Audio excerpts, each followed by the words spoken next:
Assalamualaikum warahmatullahi wabarakatuh. Semoga kita selalu diberi kesehatan, sehat walafiat, dan tetap semangat. Kita lanjutkan mata kuliah manajemen pastura ya. Kita sampai pada budidaya tanaman pastura yang kita akan lakukan pada kesempatan ini atau kita sajikan pada kesempatan ini adalah pengolahan tanah atau land preparation ya.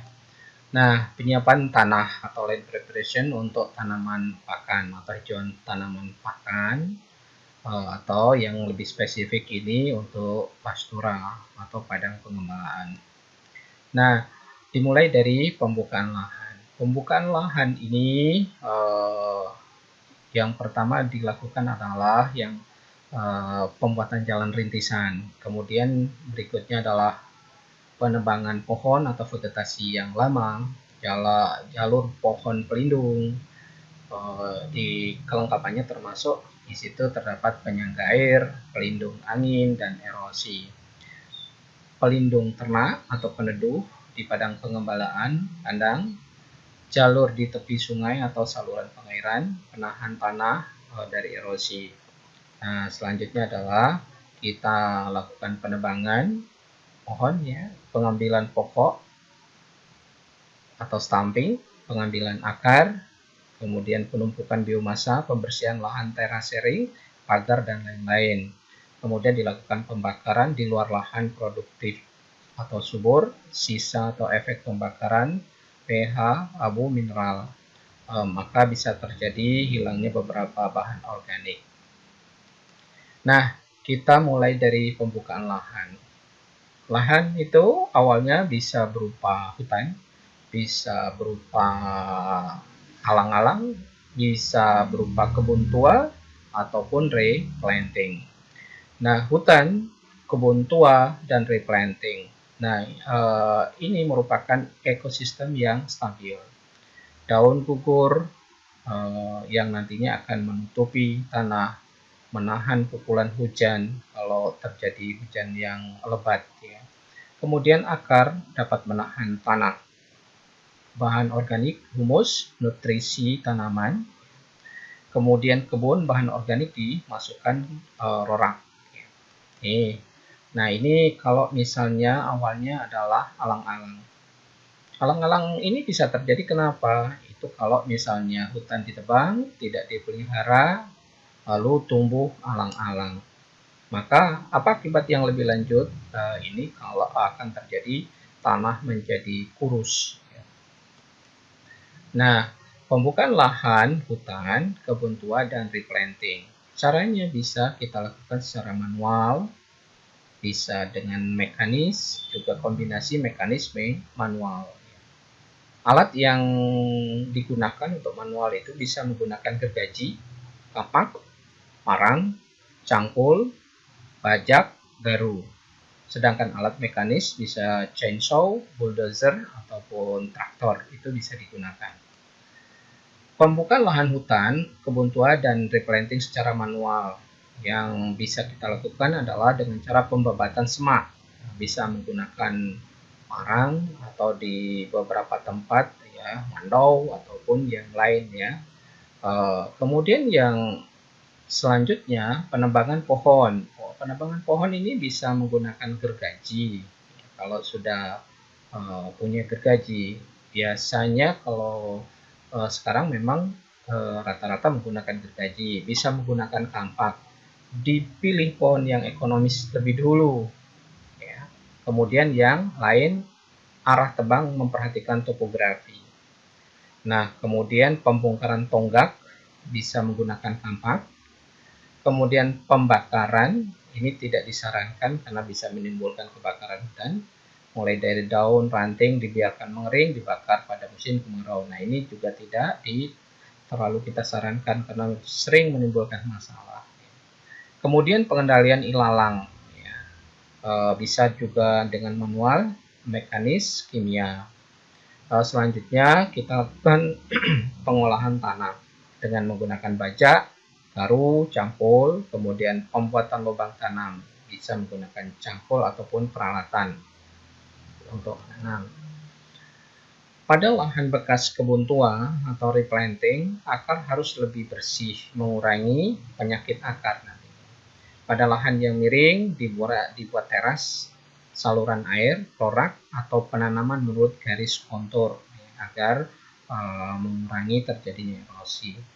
Kemudian dilakukan penanaman tanaman penutup tanah dan pohon pelindung. Kemudian jalan harus segera dibuat untuk akses ke dalam kebun ataupun padang pengembalaan tersebut. Nah, ini salah satu contoh pembukaan hutan kalau memang awalnya hutan dengan cara manual untuk dijadikan padang pengembalaan atau pastura atau penanaman tanaman hijauan makan. Nah, selanjutnya pembukaan hutan secara mekanis. Pembuatan jalan rintisan bisa menggunakan bulldozer. Kalau sekarang sudah banyak dilakukan ya dengan bulldozer. Kemudian penebangan pohon dengan chainsaw. Kemudian perobohan pohon, pengumpulan kayu bisa menggunakan bulldozer. Kemudian pemotongan perencekan dengan chainsaw. Kemudian merumpuk cabang dan ranting yang dipotong dengan traktor. Kemudian kita lakukan pembakaran sisa pohon. Kemudian pengolahan tanah dengan traktor. Sekali lagi, pembakaran itu tidak kita sarankan. Kalau masih memungkinkan, kita lakukan dengan metode yang lain atau dimanfaatkan ya. Pohon-pohon yang masih bisa digunakan ataupun digunakan untuk yang lain. Nah, ini arah penumbangan, arah tumbang kayu atau pohon. Usahakan jangan dua sisi, jadi kalau sisinya sebelah luar seperti ini. Terus gitu ya. Ini akan mempermudah di dalam membersihkan nanti ataupun mengambil batang-batang pohon, itu akan bisa kita lakukan di arah penumbangan, kemudian arah tumbang kayu. Nah, cabang dan ranting yang dipotong dirumpuk memanjang arah utara selatan. Kenapa? Agar mendapat cahaya matahari maksimal. Akhirnya, insya Allah cepat kering. Jarak antar rumpukan bisa kita kasih jarak sekitar 50-100 meter. Secara periodik harus dikontrol dari gulma dan sumber hama seperti tikus dan Oryctes ya, serta penyakit seperti Ganoderma. Alat yang digunakan bisa menggunakan traktor dan gergaji. Nah, ini pembukaan lahan dengan bulldozer ya, dengan dilakukan bulldozer. Ini sangat mempercepat. Nah, pemotongan dengan chainsaw ya. Chainsaw ini akan juga sangat cepat. Kalau dibanding dengan zaman dulu mungkin akan susah dan lama, tapi kalau sekarang itu bisa dalam waktu yang tidak terlalu lama kita bisa melakukan pemotongan. Nah, ini yang upayakan jangan sampai kita lakukan ya. Batang-batang yang bisa digunakan harusnya kita ambil, kita manfaatkan untuk kebutuhan apa saja sebagai sumber energi ataupun sebagai bahan bangunan dan lain-lain yang mungkin akan lebih bermanfaat. Kemudian pembukaan lahan alang-alang dilakukan 1 tahun sebelum tanam dengan cara manual, dibabat menggunakan parang, kemudian mekanis itu dibajak dan digaru dengan menggunakan traktor atau bulldozer.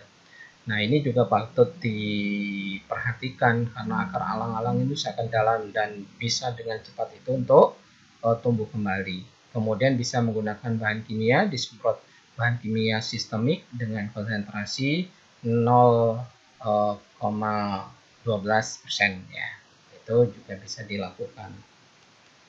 Nah, ini manual pada alang-alang. Nah, kalau dipotong seperti ini itu cepat sekali nanti tumbuh kembali ya. Harus dilakukan perlakuan lebih lanjut, mungkin di balik tanahnya dan supaya perakarannya itu tidak cepat tumbuh kembali. Nah, mekanis pada alang-alang bisa seperti ini ya, bisa menggunakan alat.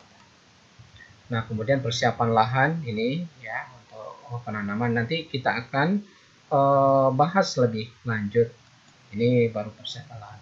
Yang perlu diperhatikan adalah lahan itu perlu konservasi. Lahan dengan kemiringan misalnya di atas 10 derajat.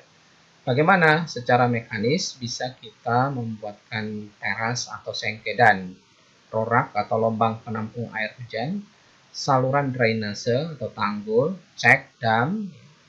Kalau secara biologis, barisan tanam atau vetiver grass, penutup tanah, pohon pelindung.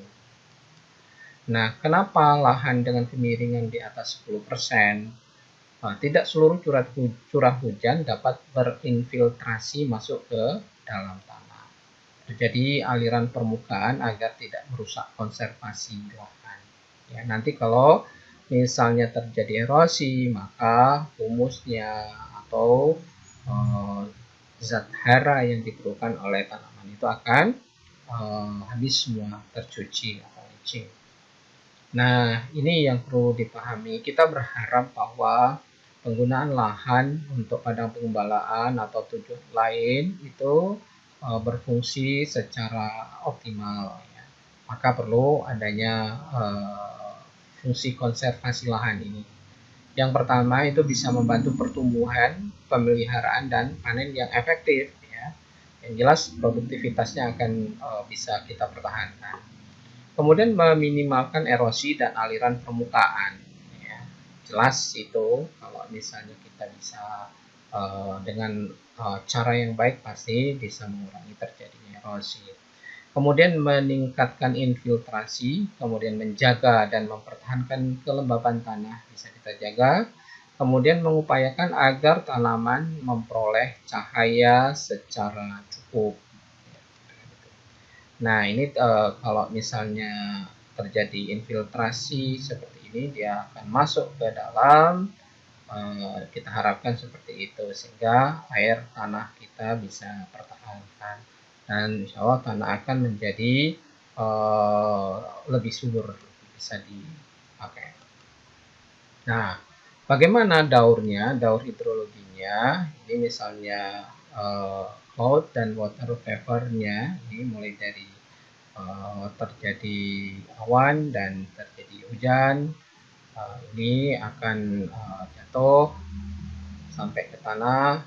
Ini ada terjadi evapotranspiration, ya. Ini kemudian ditampung dalam kalau punya dam, dan ini ataupun kolam ataupun sungai nanti terjadi evaporasi itu menjadi awan nanti pada masa tertentu dia akan terjadinya hujan, ya, itu akan terjadi prosesnya demikian. Nah, ini ya kalau misalnya kita lihat ya, nanti kalau pas ini terjadi hujan dan air kembali ke tanah, dan kita harapkan aliran di dalam tanah itu juga ada, sehingga permukaan air tanah ini bisa kita pertahankan, terus ada sirkulasi terus, ya, sehingga areal kita ini tidak kekurangan air, ya, jelas. Ini adalah daur hidrologi yang kita harapkan bisa terjadi secara normal. Jangan sampai misalnya kalau hujan itu menimbulkan banjir, kalau ke musim kemarau kita kekeringan. Nah, itu bisa kita rekayasa dengan mempertahankan lingkungan itu. Semua daur hidrologi yang mendukung daur hidrologi itu kita pertahankan dengan baik. Jangan sampai digunduli semua. Tetap kita pertahankan komponen-komponen utamanya, ya. Nah, kalau tanpa konservasi maka terjadi apa yang namanya erosi.